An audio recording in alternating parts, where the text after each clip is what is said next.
I want to start by acknowledging that the material we're about to share may be difficult for some viewers to hear and see. We urge you to exercise caution when watching. According to the Bristol County District Attorney's Office, police were called to an apartment at 220 Johnson Street for an emergency around 5 p.m. on Sunday on October 6, 2019. But what they would find would haunt even the most hardened investigators. On the second floor of the residence, they found an elderly bedridden woman, Ana Vasquez, suffering from several stab wounds. Not just several stab wounds, but in some reports it stated that she was stabbed 14 times. But in other reports, it was actually stated that Ana suffered as many as 40 wounds while she lay helpless in her bed. And after more research, in several more reports, it was noted that the victim had been jabbed more than 70 times. At the time, Ana was bedridden after suffering from a stroke, so she could not defend herself from the attack. Well, the answers in this case are more haunting than you can imagine. But let's start at the beginning of this awful story. Heavenly Arroyo, a young teenage girl of only 15 years old, had just enrolled in Rochester City School District in New York, beginning her studies there in the fall. But Heavenly only attended classes there for one day before she was forced to relocate to Fall River with her extended family. Heavenly had not yet been enrolled in Fall River public schools, but had been living with her great-uncle who had recently taken custody of Heavenly at her mother's request. So clearly, Heavenly was in the midst of a turbulent transition, but had been sent to live with her great-uncle and his girlfriend in a home that was owned by her great-uncle. Also living in the house with Heavenly, besides her great-uncle and her great-uncle's girlfriend, was her great-uncle's girlfriend's mother, Ana Vasquez, and her little brother. At the time, as was mentioned above, Ana was bedridden and recovering from a stroke. And on that fateful October day, when everyone's lives would forever change, the couple was trying to gain formal custody over Heavenly. It should have been an exciting time, maybe even a time for celebration. But having gone through what one can only imagine was a tough transition, Heavenly became impatient with the process. See, Heavenly's great-uncle had had car problems, and it was delaying the trip to get the paperwork finalized. These car issues went on and on all day. And over the course of that day, Heavenly became more and more agitated and upset. By the afternoon, Heavenly snapped without warning, something that no one could have seen coming. So what really happened, we may never know. But what investigators would later find out is that, without warning, Heavenly barged into the kitchen and grabbed a pair of scissors. Without much thought, Heavenly marched up to Ana's room, where she was resting, and barged in and stabbed her to death. But not just stabbed her once or twice, stabbed her multiple times. It just doesn't make sense. Her great-uncle and her great-uncle's girlfriend are in the process of trying to adopt Heavenly when she murders Ana. At the time of the incident, Ana's grandson was also in the house playing video games with a headset on. But because he had a headset on, he never heard anything happen. After committing the horrible act, Heavenly then showered and got rid of the clothes she was wearing at the time of the killing. Police would later find video footage that showed Arroyo throwing a knife and her own bloody clothes in a dumpster after the murder.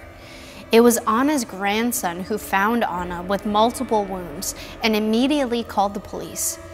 Authorities found Ana Vasquez, 68, unresponsive on a bedroom floor in Unit 59F, suffering from what prosecutors said were stab wounds, a horrible way to find any family member.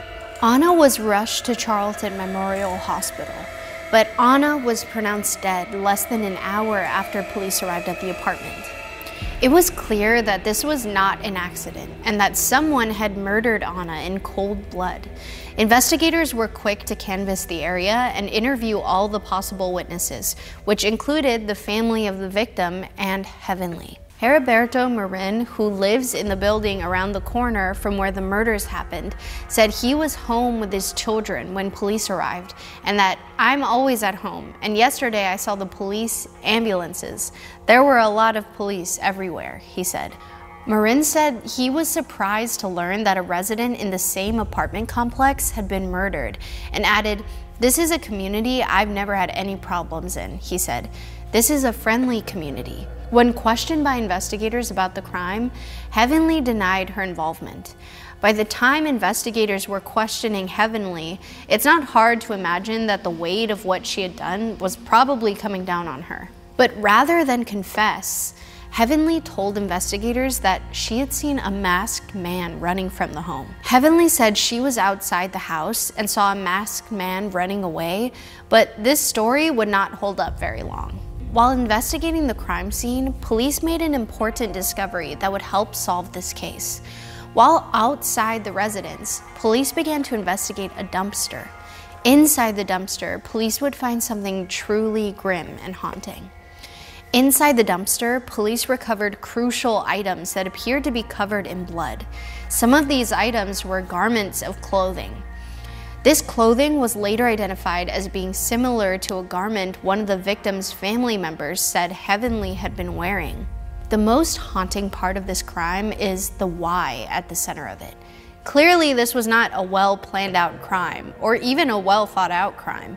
It seems like it was a split-second decision that would have a lifetime of consequences for both the victim's family and for Heavenly. Heavenly was taken to Fall River Police Department, where court records show she was brought to a room and monitored via live video feed by Lieutenant J. Heward. During that time, her every move and conversation was heavily watched, and it was during this time that Lieutenant J. Heward alleged in a report that he heard Arroyo exclaim, "I killed the old lady, and I'm sorry." So without much pressure from the investigators or detectives, Heavenly confesses to the crime. A 15-year-old girl who had her whole life ahead of her now will pay the price for the rest of her days. So let's go back through this series of events. Heavenly's great uncle was on his way to fill out the paperwork to adopt her when he had car troubles. Then, because of those issues with his car, Heavenly seemingly snapped and murdered his girlfriend's mother, after which Heavenly disposed of the evidence, lied to investigators, and then hours later confessed to the crime. After her confession, Heavenly was transported from the Department of Youth Services facility in Westboro to her arraignment at Fall River Justice Center. Unfortunately for Heavenly, Assistant District Attorney Jason Mohan and Arroyo's 2 defense attorneys were in agreement that Heavenly should continue to be held without bail during this time. Heavenly's court appearance came just over a month after a Bristol County grand jury returned an indictment charging Heavenly with murder, moving the case from district court to superior court, where murder cases are prosecuted. During the initial proceeding, when her name was called in court, the teenager said, "That's me," and appeared to shake her head and smile at times during the brief hearing. Heavenly said thank you while court instructions were read. Then Judge Shelby Smith ordered her held without bail before trial. A defense attorney who was appointed to represent Heavenly said she was acquainted with the family and permitted to reside in their home. Another defense attorney also relayed that he believes one of Arroyo's parents lives in New York and the other lives in Georgia, and said that he plans to investigate Arroyo's psychiatric history, saying, "We've got to gather a lot of information and find out what is going on with her." The defense also said, "You've got to remember, she's a 15-year-old, and this is her first experience as far as I can tell. She knew she was in court. I don't believe she knew the seriousness of what was happening." And as for Heavenly, her trial date was set for June 13th, 2022, which means that Heavenly had to sit in her cell for more than a year before her trial. That should give her a ton of time to think about the crime that she committed and the punishment that may lie ahead for her. But when Heavenly walked into court, she was seemingly smiling. Yes, actually smiling. For this reason, photos of Heavenly walking into court went viral. So what is the world's haunting fascination with young killers? My guess is it's hard to fathom that someone so young and with so little life experience could resort to such haunting violence. Investigators collected items that appeared to have red-brown stains consistent with blood. The judge also approved Heavenly's request for funds to hire a social worker, independent biologist, and forensic media examiner. The defense argued that the defendant was 15 at the time and suffering from mental health issues. The prosecution argued that the facts of the case clearly show Heavenly is a danger to the community and the state prison sentence is appropriate. So with all the evidence presented, Judge Renee Dupuy sentenced Heavenly to life in prison with the possibility of parole after 19 years. After the trial, someone close to the case commented, "My heart goes out to the victim's family, who was present in court yesterday. There is nothing any of them could have done to prevent this terrible incident from occurring. I hope the resolution of this case brings some closure to them and they can try to move forward with their lives." So how could someone so young commit such an awful crime? I wish that Heavenly was the only infamous young killer, but she's not. Another young killer whose case was also very disturbing was that of Eric Smith, a 13-year-old boy who was accused of murdering 4-year-old Derek Roby. Derek had left home to go play in the park right before a storm was coming, and when it started to rain, his mother, Doreen, remembers racing to pick him up. But when she got there, Doreen was told by his friends that he never showed up. Almost 5 hours later, searchers and investigators found Derek's body in a small patch of woods near that same park. So how did Derek arrive in those woods? What made him leave the path and venture into the wooded area? Evidence would later show that Derek was lured into the woods and then strangled and battered with rocks.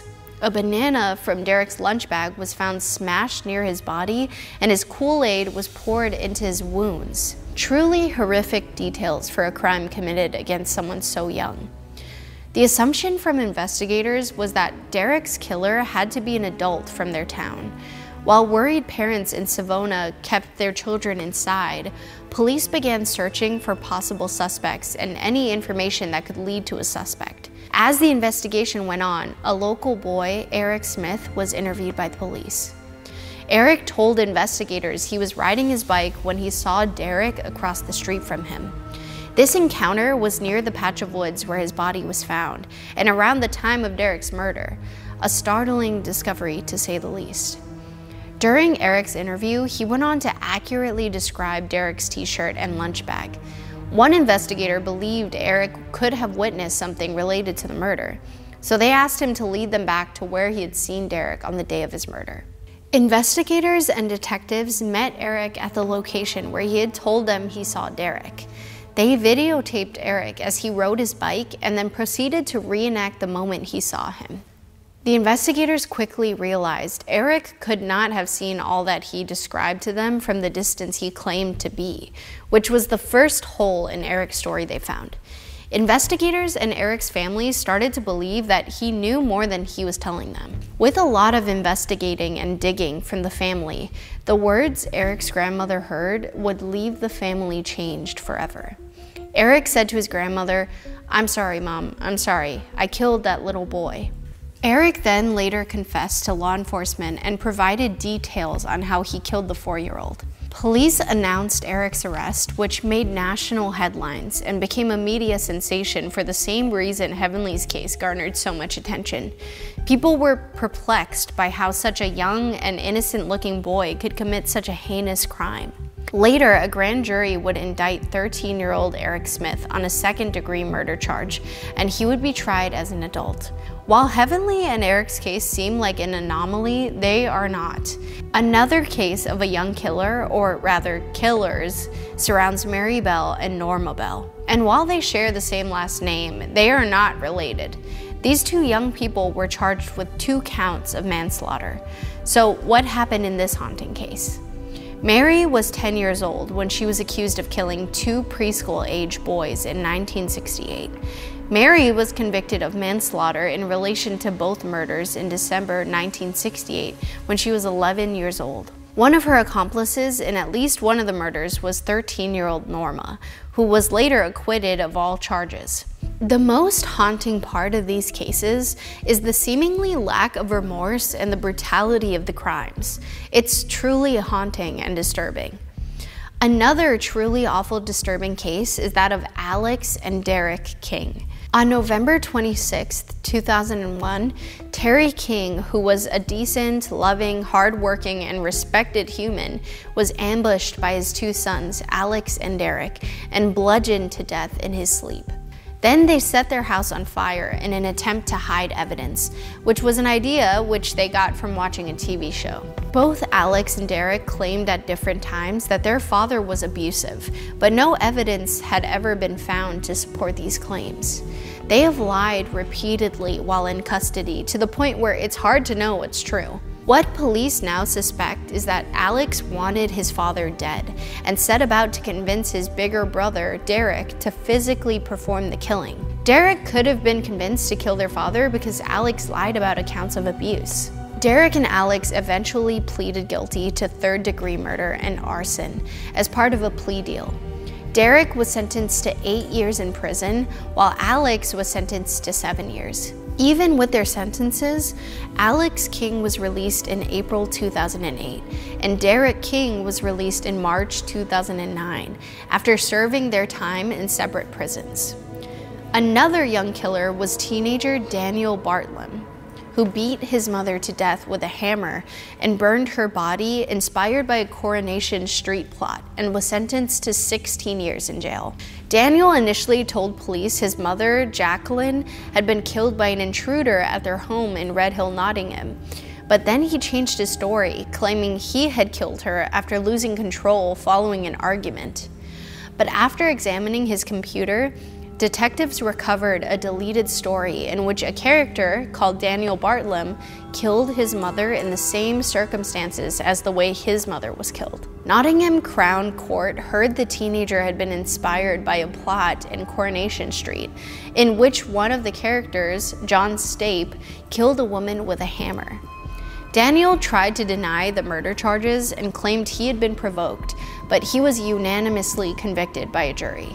The judge on the case set a minimum term of 16 years and later described the killing as grotesque and senseless and said it appeared Daniel had wanted to get away with the perfect murder.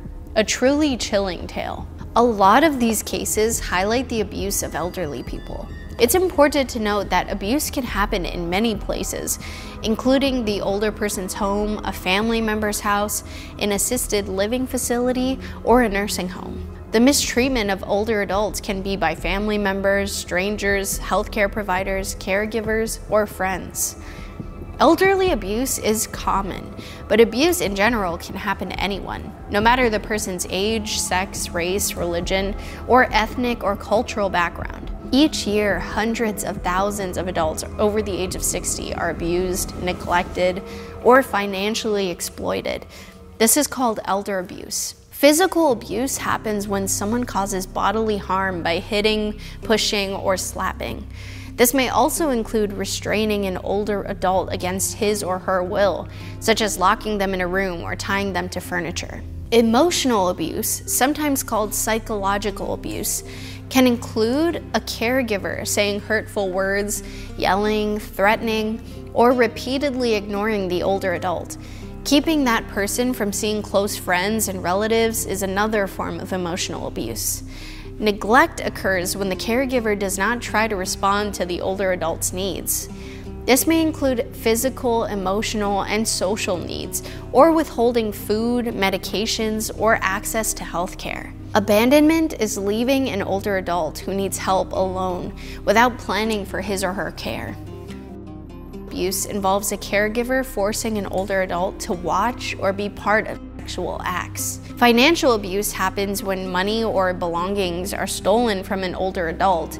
It can include forging checks, taking someone else's retirement or social security benefits, or using a person's credit cards and bank accounts without their permission. It also includes changing names on a will, bank account, life insurance policy, or title to a house without permission. Most victims of abuse are women, but some are men. Likely targets are older adults who have no family or friends nearby, and people with disabilities, memory problems, or dementia.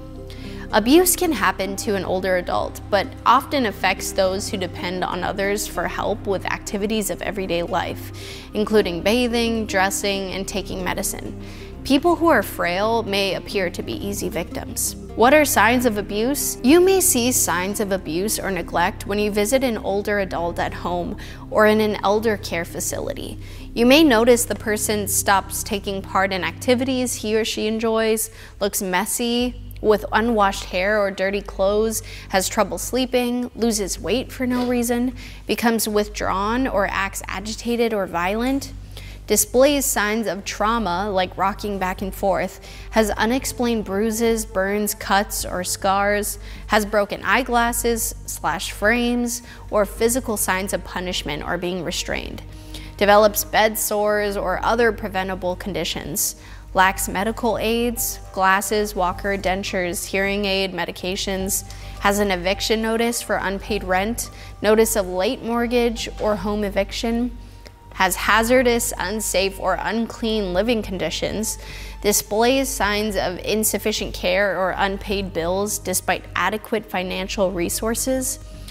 If you see signs of abuse, try talking with the older adult to find out what's going on.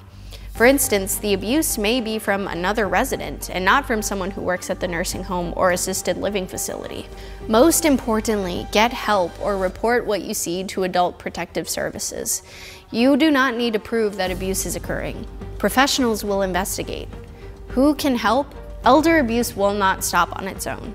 Someone else needs to step in and help.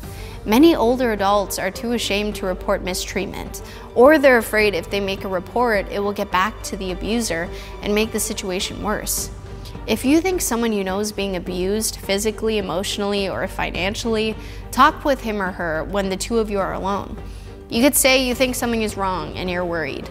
Offer to take him or her to get help, for instance, at a local Adult Protective Services agency. Many local, state, and national social service agencies can help with emotional, legal, and financial abuse. The Administration for Community Living has a National Center on Elder Abuse where you can learn about how to report abuse, where to get help, and state laws that deal with abuse and neglect. Go to ncea.acl.gov for more information, or call the Elder Care Locator weekdays at 800-677-1116. Most states require that doctors and lawyers report elder mistreatment. Family and friends can also report it. Do not wait. Help is available. If you think someone is in urgent danger, call 911 or your local police to get help right away. Ana Vazquez went by the name Ima, had 7 children, and was a grandmother, according to a GoFundMe campaign established to raise money for her funeral. Information accompanying the fundraiser said Vazquez was very well loved from her grandchildren and everybody that met her and knew her. Family needs and will appreciate your help. What do you think of these tragic events? Do you think more could have been done to find justice in this case? Let us know in the comments down below. And as always, thanks for watching Killer Bites.